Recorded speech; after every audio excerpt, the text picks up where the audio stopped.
I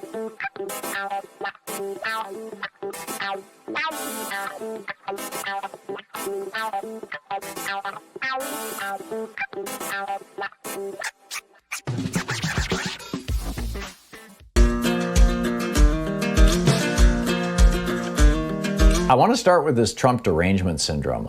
Yesterday, Rudy Giuliani, they executed search warrants on Rudy Giuliani's home and his Park Avenue office. And they took his laptop and his iPhone and his iPad and all this kind of stuff. And his lawyer came out and they said, why are they doing this? And he says, they're suffering from Trump derangement syndrome. And I'm sitting here going, yeah. Me too. There's a lot of us who are suffering from Trump derangement syndrome. And by the way, it's normal. Now, of course, I'm using that phrase, which has no actual medical or legal meaning, to be both, I was going to say hyperbolic, but I'm really not exaggerating. But, for effect, shall we say. And also, ironically, but follow my logic here. I would say that Trump derangement syndrome is actually a sign of good and normal mental health. It means that your psychological alert system is working. It means that your psychological and emotional defense systems are working. For example, in the neighborhood where I live in the northern part of Portland, we have an arsonist in our neighborhood. He has set on fire the outdoor furniture that people have next to their houses, a couple of them, and nearly lit up a house. Best guess is he's not actually trying to burn down somebody's houses. He's just liking to set fires. But hey, there's an arsonist in our neighborhood, and then there's a thief in the neighborhood. He has broken into several houses, including one where the people were home, and stolen, laptops and computers and things. And Sunday, I was sitting here working, and I can see out my window down the street that I live on. And suddenly this truck comes peeling out of one of my neighbor's driveways and just screaming down, screaming rubber, leaving rubber on the road, screaming down this 15-mile-an-hour residential road at must have been 60 miles an hour. Turns out it was this burglar guy, and he's apparently graduated from stealing computers to stealing cars.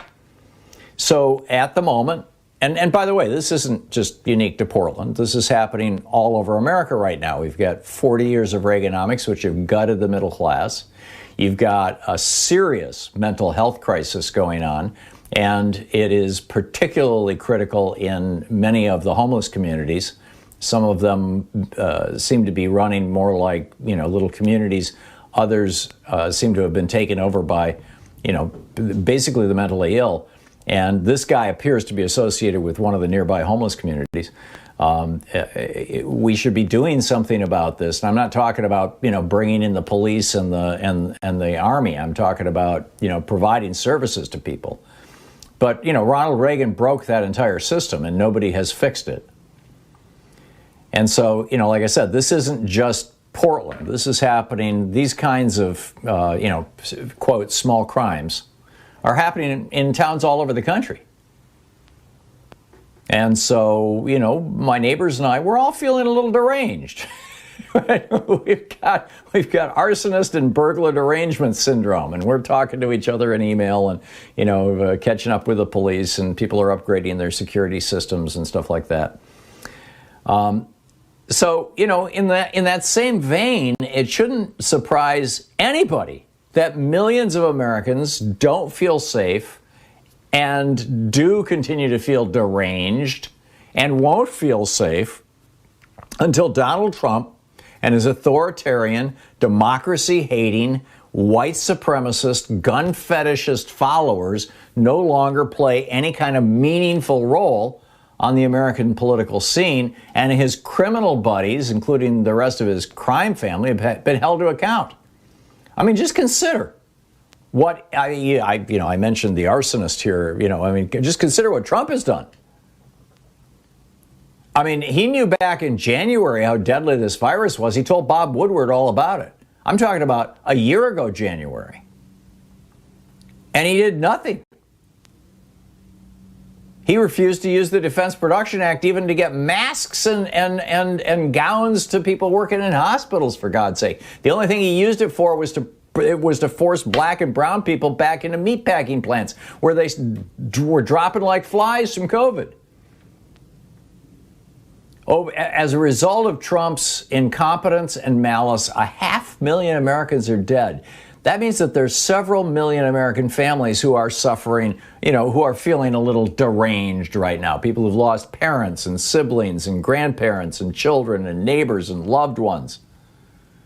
When he could have stopped this disease, just like Australia stopped it, Taiwan stopped it, South Korea stopped it, he could have done it. He nearly started a nuclear war with North Korea, and then went over there to kiss Kim Jong-un's ass a couple of times. He sucked up to the butcher of Saudi Arabia and bragged that he had saved MBS's ass. Using that word twice there, I guess over the top here, but you get it. He insisted that America's own intelligence agencies were lying, and that Russia and other countries that were helping him get elected and were friendly to him were actually telling the truth. They could do no wrong.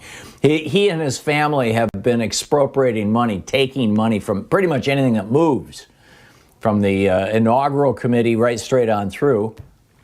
We're now discovering massive overpayments to Trump properties around the world. He treated the emolument clause, which is a core part of our Constitution, like a joke. He conned his followers out of hundreds of millions of dollars and is continuing to con them with his election fraud big lie. He surrounded himself with actual criminals, actual traitors, ne'er-do-wells, and outright grifters. His guide to joy is still bent on destroying the post office, which Trump thought was going to help him win the election. Now it's, hey, let's privatize it and make some big bucks for our GOP donors. He tried to destroy Obamacare. He threw 2 million people off health care. He tried to destroy Medicaid and Medicare. He tore children from their parents.